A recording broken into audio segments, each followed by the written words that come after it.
Hello steno channel में आपका स्वागत है दोस्तों।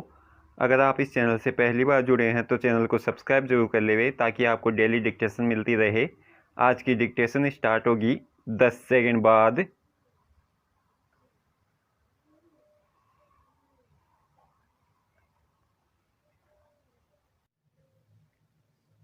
स्टार्ट। रूस, चीन और कुछ यूरोपीय देशों में कोरोना के मामले घटने के बाद बच्चों की किलकारियों से फिर गुलजार हुए स्कूलों की तस्वीरें प्रफुल्लित करने वाली है। भारत को इस तरह की तस्वीरों के लिए फिलहाल और इंतजार करना है, क्योंकि देश में कोरोना के मामले लगातार बढ़ते जा रहे हैं। रविवार को एक समारोह को ऑनलाइन संबोधित करते हुए प्रधानमंत्री नरेंद्र मोदी के दो नारों जब तक दवाई नहीं तब तक ढिलाई नहीं और 2 गज की दूरी, मास्क है जरूरी के जिक्र से भी संकेत मिला कि हालात सामान्य होने में कुछ समय और लग सकता है।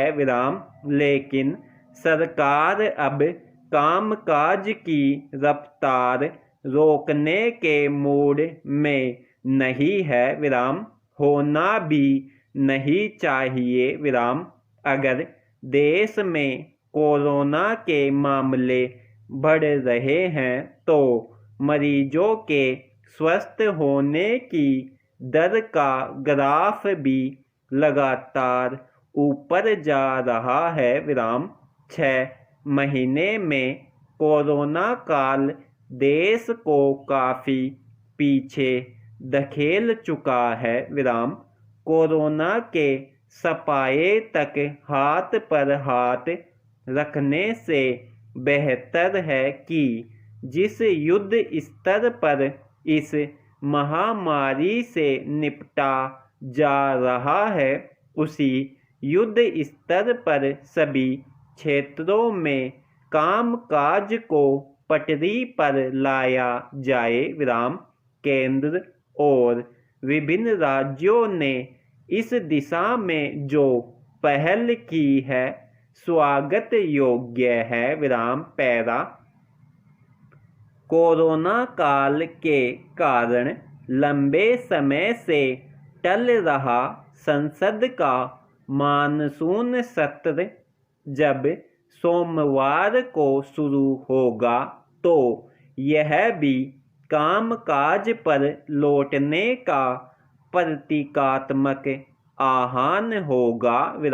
हालांकि कोरोना वायरस को लेकर यह सत्र बदला बदला सा होगा।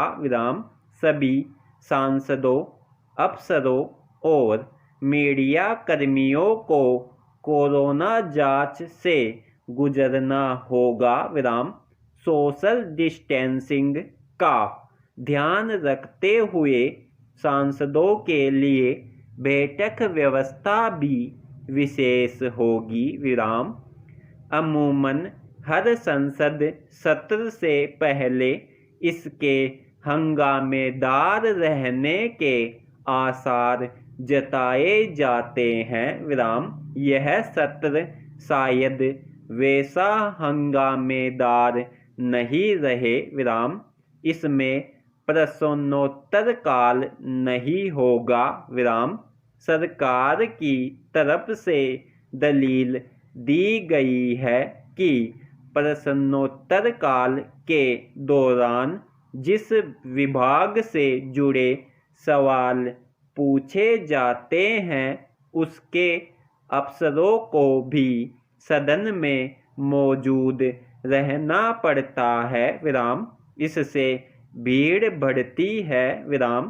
कोरोना काल में सांसदों को भीड़ से बचाने के लिए इस सत्र में प्रश्नोत्तर काल की व्यवस्था को टाला गया है विराम।